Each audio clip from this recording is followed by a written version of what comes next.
Hi guys, and welcome back to my channel. So in this video I'll be telling you why your university may have given you a conditional offer, but days later or weeks later they withdraw it, or better still, you just finished your pre-CAS interview and then you got an email that, oh, we are sorry, we can't give you CAS, we cannot give you CAS. So I've had a lot of comments on my videos with a lot of people saying, oh, I got a conditional offer and it was withdrawn, or I finished my interview and they refused to issue me CAS. You guys, this is more common than you think. So for the sake of people who are still applying or want to apply maybe in January or anytime next year, there are certain things you should note. These are some of the reasons. In this video, I'll be telling you some of the reasons these schools withdraw your conditional offer or refuse to give you CAS. Like I said, this refusal is more common or prevalent than you think because of the new strict laws. Anyways, I've made a video about that. If you have not seen that new strict laws, maybe you should check it out so that when you are applying, you are mindful of these things and you are very careful. Okay, so I don't want to go straight, I don't want to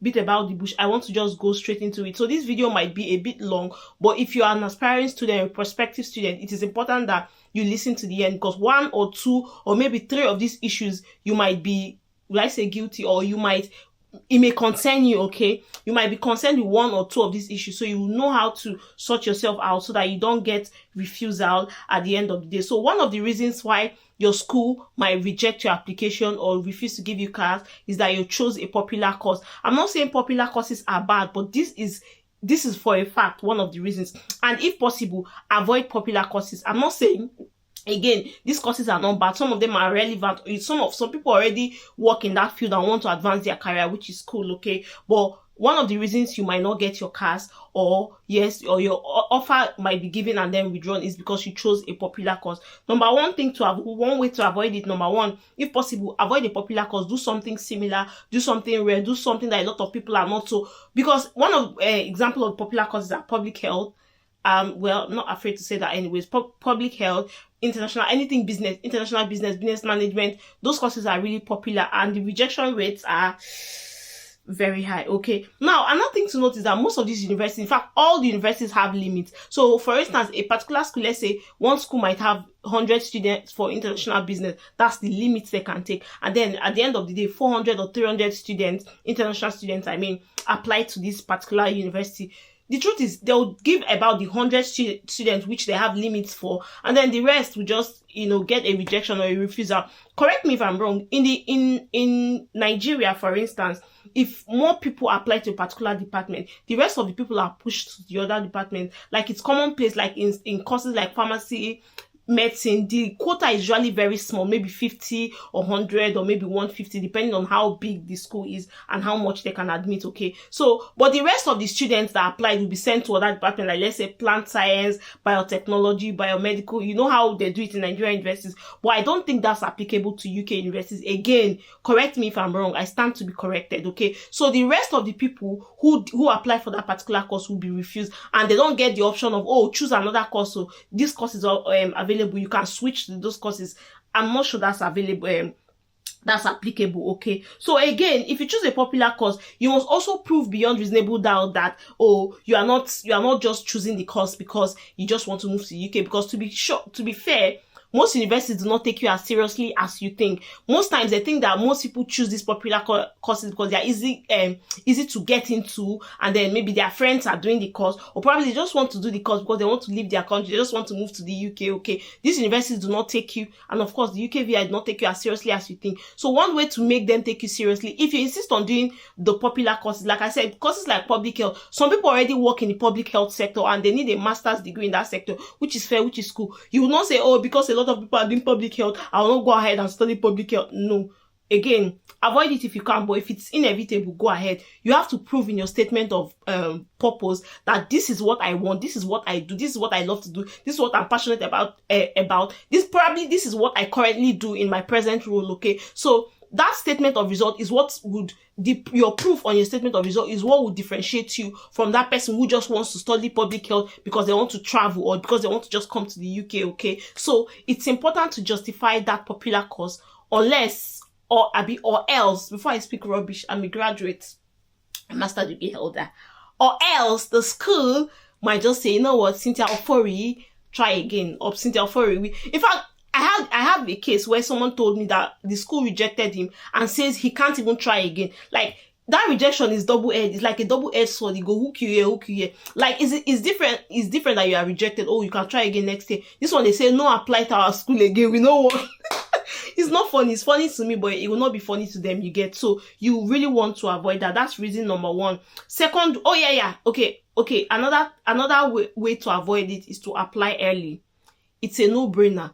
Even if your chances are low and at least you applied early, you can beat the crowd, because when you apply early, the schools don't even know the number of people that might probably apply later. So they're like, you know what, more do give this person, go and get this out of the way, okay? So one of the way you can also beat that is to apply early. So imagine you're passionate about the cause, everything, you tick all the boxes, this is what you want to do. One way you can help yourself is to apply early, before the crowd, before the others wake up. Yes, that's one way, okay? Another reason, by the way, I'm looking through my phone because it's my rights. I'm a graduate, I'm a master degree holder, I can do whatever I want.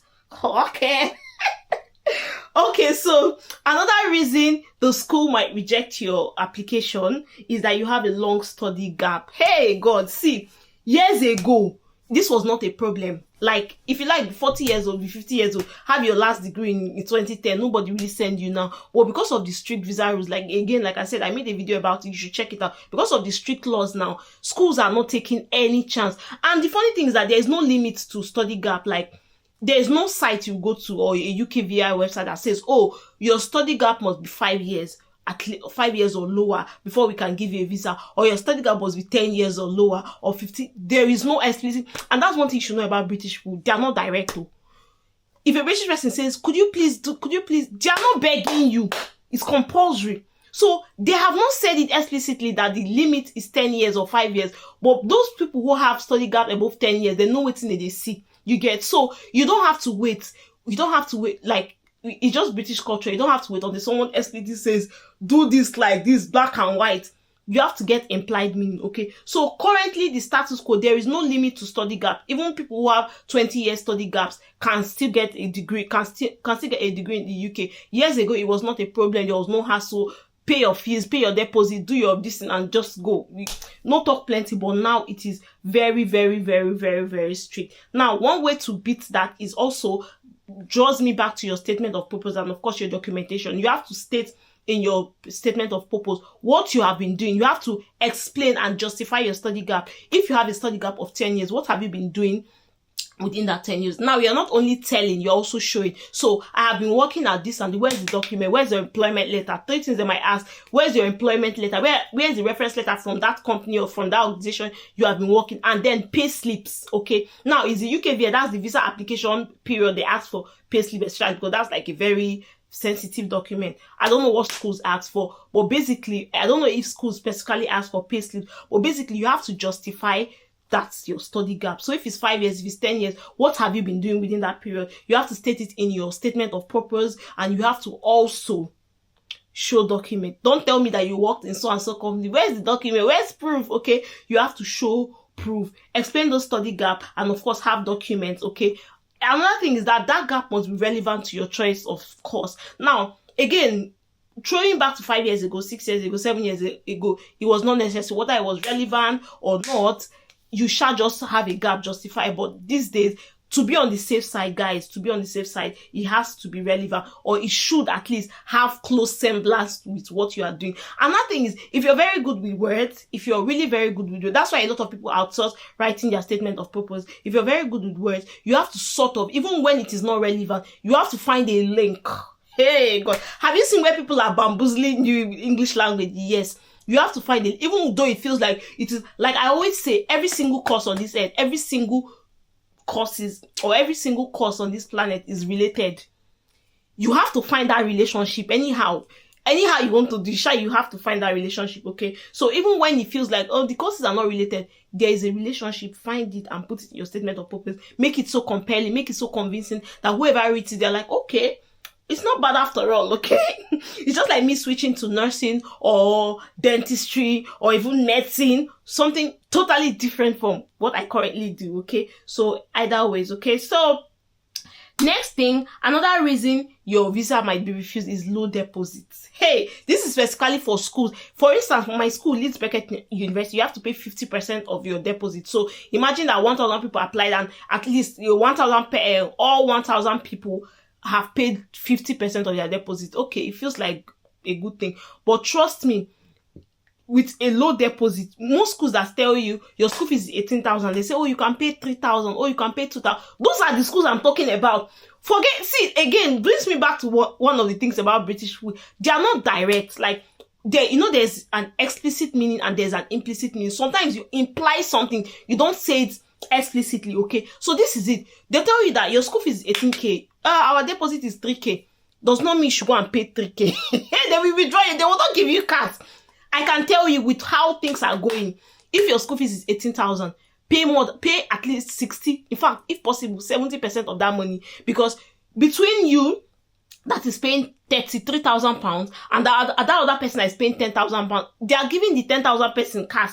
If they have to choose between you and that person that paid 10,000 pounds, that's the person that will get the cash, and then you that paid 3,000, you stand no chance. I'm so sorry, because they also deep down will think that, oh, this person that has paid 10,000 pounds will most likely complete their fees, but you that paid 3,000, you have 15,000 pounds. Oh, no, that's it. No. If this person comes, the person will struggle to pay the fees, and this person does not look like they have enough financial evidence. Okay, so forget that low deposit thing. Right from time, I've not been a fan of low deposit. Even if my school had said that time, oh, you can pay 20%, you can pay 30%, I for still no pay.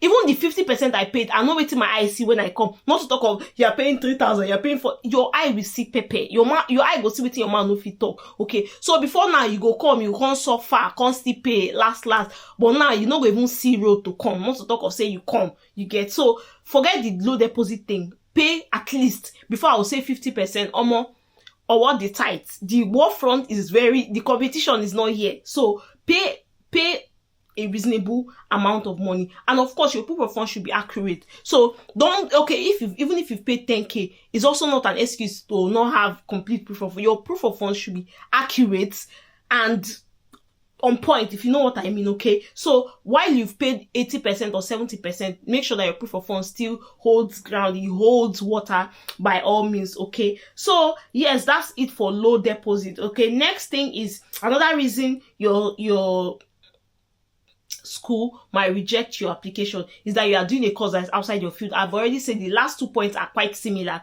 You're doing a course that is outside your field. It takes an extra level of compelling statement of this thing to tell them that even though this is outside my field, I am very sure that I can do it, or this is what I want to do. This is what I feel would advance my future career, and all of that. Another reason is that you have zero work experience in the field you're applying to. See, in this life, one thing you should know about the UK is that experience is everything. I've seen a lot of videos with a lot of students or former international students like myself complaining how, oh, why can't we get a good job with our master's degree? We have a master's degree, and your supervisor, like the person that is giving you orders in the office or where you work, is barely a college degree holder. This person barely has a college degree. So basically the UK puts experience over degrees, like by far. Your experience over your degree by far. That's why you work into certain organizations. Some people don't even have college degrees. They just finish from high school and go into apprenticeship, and that's it. But they are your bosses, they are your supervisors. And when you see them, you think that they have PhD. They don't, though. You get. So if you have zero experience, or you still want to apply, maybe before I say last year, which will be last year, you want to apply next year or 2028, whenever, start now to build that experience, no matter how little. Okay, so if you're going into a different field, totally different from what you study, it's better to start building your experiences. What are the ways you can build your experience? You don't need to have like a full-time role. For instance, what example? Okay, you want to go into nursing, for instance. You want to do nursing, and maybe you have an arts background, you have nothing to do with science, you want to go into nursing. It's important to find at least NGOs. For instance, if you're doing something like maybe mental health nursing or adult nursing, to find NGOs that work with maybe elderly people, to find NGOs that work with people with, mental challenges,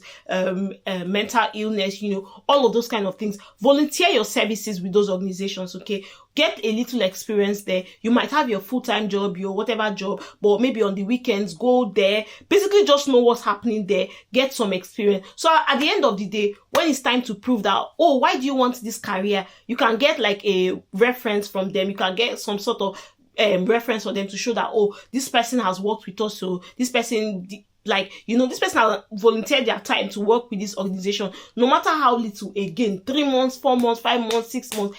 Better something than nothing, okay? Better late than never, as the English people will always say. So get that little experience. It would help you in a long run. So like I said, even a little experience can help, okay? So yeah, basically that's basically what I have to say.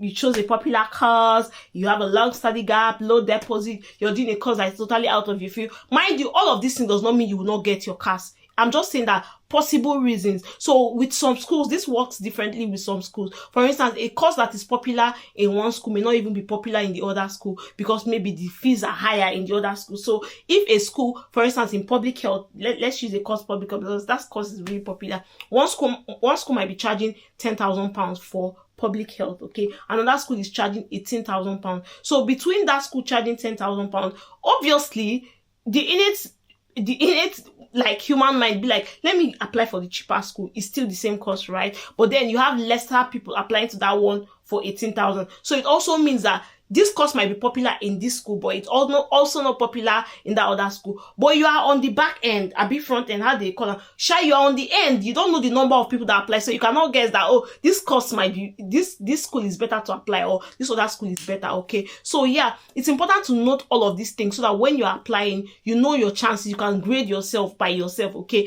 Like I said, don't make it get to a point where the school start to reject you, because when a school, these days, when a school rejects you, they'll tell you, don't come. Don't apply again. And trust me, it's not a pleasant experience. You start hunting from one school to the other and hoping that they accept you. Anyways, let me see this opportunity to also say that if you have more questions about studying in the UK, you're planning to come, you have questions, you need clarification, you should drop it in the comment section, because I probably will be making subsequent videos like this, similar videos for those who are coming, just so that they know what to expect, just so that they can have soft landing. There's never soft landing in this country, but then at least just so you can get as much information as possible, because yeah, I'm your senior colleague and that's my job, okay? It's my job to at least do my best, do my bit, because I didn't get a lot of information that much when I came, okay? So I'm just like, you know what, it's best to put this out there so that people who are coming would get to see. So if you have questions, you need clarification, you can drop it in the comment section, and depending on how these questions come, I'll make videos about them just so that you can get soft landing, like I said. Anyways, thank you for watching. Please like this video, leave a comment, subscribe, and of course stay tuned, because like I said, more videos like this will be coming up and you would learn a thing or two, okay? So yes, thank you. Like this video. I've said it before. Let me still say it again, because it's my channel and I can do whatever I want. Plus, I'm a graduate, okay? Like this video, leave a comment, and of course, subscribe. I'll see you in the next one. Tea for ta-da!